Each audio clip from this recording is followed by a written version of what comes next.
Hello, St. Bart's. Happy Thanksgiving from my family to yours, to our big church family. Happy Thanksgiving indeed.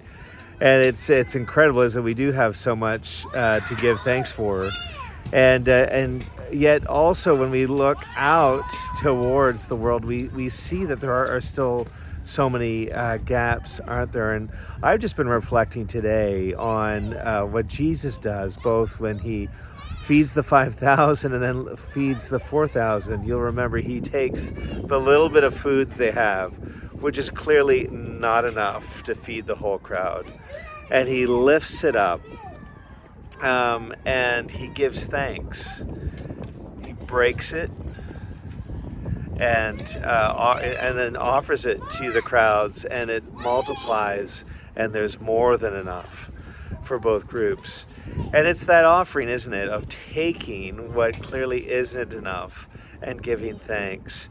And oftentimes I can get locked in, I don't know about you, but I can locked into the fact that I don't seem to have enough, whether it's time, whether it's patience, whatever it is. And I know that some of us, the need, the lack is much more material. For others, it's to do with time. For others, it's to do with, it's relational, it's relationships. And yet we have this incredible, almost Eucharistic model of Jesus where he lifts up what he doesn't have enough of. And he thanks God for the little bit that he has. And he blesses it. And then the multiplication happens.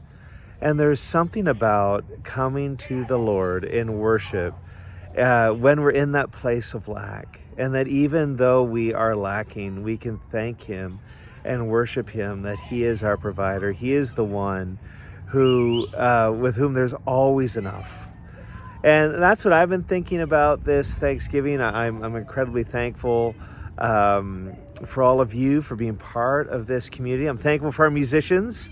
I'm recording this on Wednesday, which is November the 22nd. It's St. Cecilia's Day. She is the patron saint for all musicians. Also my mother's birthday, so I'd be amiss without saying happy birthday to you, Mom.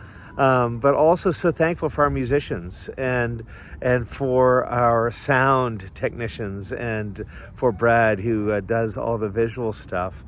And I find myself with so much to be thankful for, and also for the areas in the world where I see there just isn't enough. I'm choosing to pray and to seek the Lord that we might see things change. So we're looking forward to seeing you. I hope you have a great week with family, with friends, and celebrating this Thanksgiving. And we're looking forward to having you with us this Sunday for Christ the King Sunday, where Chris will be preaching. It's just going to be a wonderful, wonderful time. You see, we have some announcements to draw your attention to just below. We've got Public Theology on the 27th November. That's coming up pretty quickly. We have our Festival of Lessons and Carols on the evening of the 10th of December. And we came to you last couple weeks asking for those of you who have placed a ribbon on one of our wreaths to share the story behind all those ribbons. Represent an answer of prayer in some way, and we'd love to share those stories during Advent, which is quickly approaching. So if you have a story, I'd love to hear it, and do email. There's an email address just below. Until we see you, friends, thank you for your generosity and the way you're responding to our invitation to continue the story of St. Bart's with our end of year giving, and I encourage you to do that. Our goal is 300,000.